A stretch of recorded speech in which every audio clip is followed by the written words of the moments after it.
Hi everyone, hope you're doing well from wherever you're watching this channel, depending on your time zone. Now today being a Sunday, I'm not in our studio. I had left for some function somewhere. And there is some sad news emerging today. And I was looking at when William Ruto was meeting with the bishops. There was the Catholic bishops, then later the other group also came in with 96 bishops. Then what followed after that? We are hearing of the allegation of abduction of the former Nandi Hills Member of Parliament, Alfred Keter. And it is alleged that Alfred Keter was in his vehicle in Lavington area.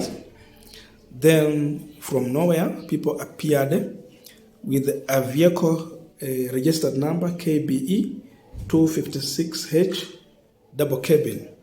Then they pulled him out of his vehicle by force, by every means, to this double cabin with that registered vehicle number. That is what happened today.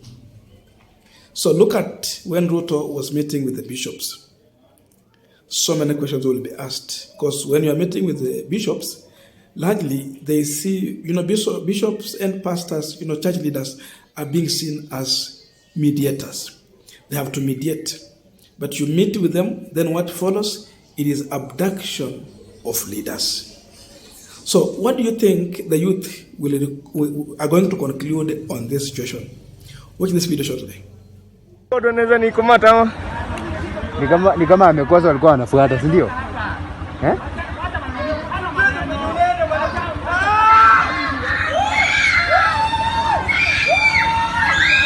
Ni kama alikosa, si ndio? Walikuwa wanamfuata polepole.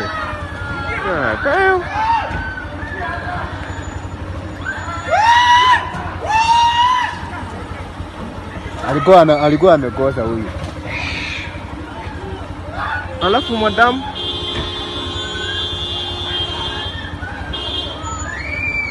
kada alikuwa amekosa.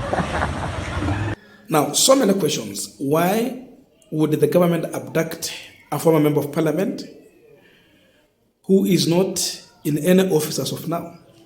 That's the question. And if you remember, when Gen Z were leading protests in Nairobi, Alfred Keter came out so loudly, so clear to, castigate the government on their failures and support the protest. That happened on the 18th of this month. So that tells you that Alfred Keter has been supporting the youth who have been on the street protesting.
Now, as we continue with this panel discussion, just a quick request for those who are watching and you have not subscribed, please consider subscribing. To our returning subscribers, I must say thank you so much. And again, to all our viewers, please give this video a thumbs up.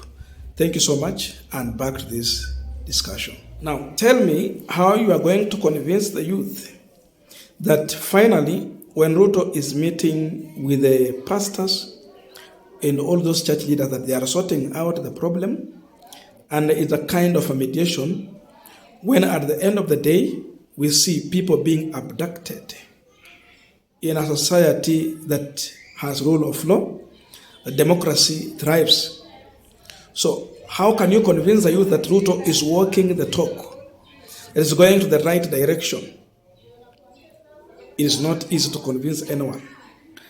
The conclusion from the youth can be that since Ruto met the bishops, then the following thing is abduction of leaders and common mwananchi.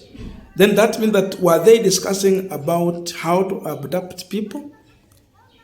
Was that the discussion on table? Because after the discussion, what followed, it was abduction. So is that one of the agenda that was on table which they were discussing?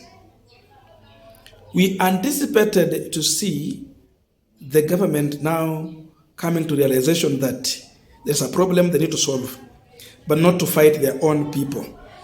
We thought that bishops are going to lead a mediation between this administration and the people that they are governing.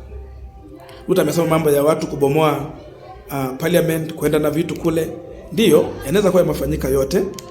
But the issue is that, why do you call bishops?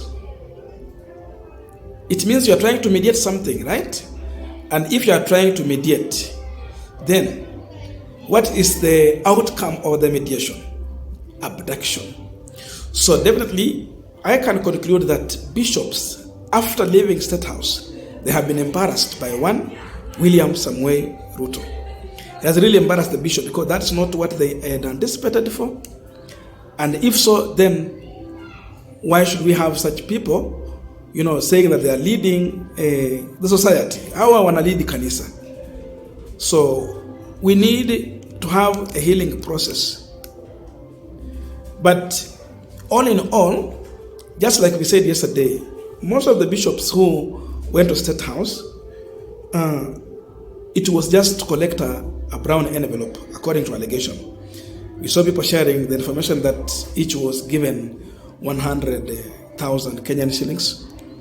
Then hivyo tu Ruto wapiga picha na nyinyi muonekane mna discuss his addressing. Hata hatukuona mahali penye pastor walikuwa wanaongea. We only saw William Ruto talking to the pastors and bishops. So look at that. It's something very, very different. So going by that, Ruto does not mean good for this country. He don't have any good plan. If Alfred Keter had committed a crime, why not warrant arrest? Why not serve him with a warrant of arrest? He was not served with that. You just come and it means there is no case. It's all about intimidation. It is all about stopping people from speaking their mind. So they want to use Alfred Keter as an example to send fear among the other people who are coming out like Alfred Keter to speak about ill of the government. So you arrest him, then it sent a signal to the other people, such that if you had such kind of a plan to castigate the government, then you turn down. This is a government that promised that there will never be abduction. There will never be forceful disappearance. And Ruto told us at one point that there was a time in Nairobi, in a police station, where bodies were found in a container. He said, enough is enough, not that, not abduction. So what follows? After Gachagua also made noise about the NIS boss, Nurdin Haj, It is arrest after arrest. In fact, it's not arrest, it's abduction after abduction.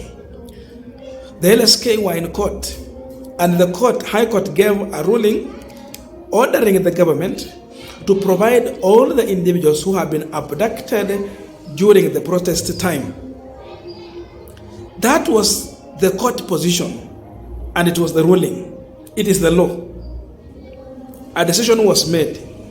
So to add injury to the wound, instead of releasing those who have been abducted, what followed, it is now more abduction. So you don't want leaders to speak. You have to keep quiet. You suffocate everyone, will remain silent. This is what makes the youth to go on the street and get so much angry, speak their mind to the government. And this is what is going to make some pastors and bishops not to gain respect from the youth. Because what should have followed, it should be, we see a kind of diplomatic approach to the people. There's no diplomatic approach. We are seeing threats. We are seeing intimidation. So what was the reason for the bishop going to the State House? Was it to go and plan on how to cause mayhem, abduct people, force them to align with your plan, silence them completely?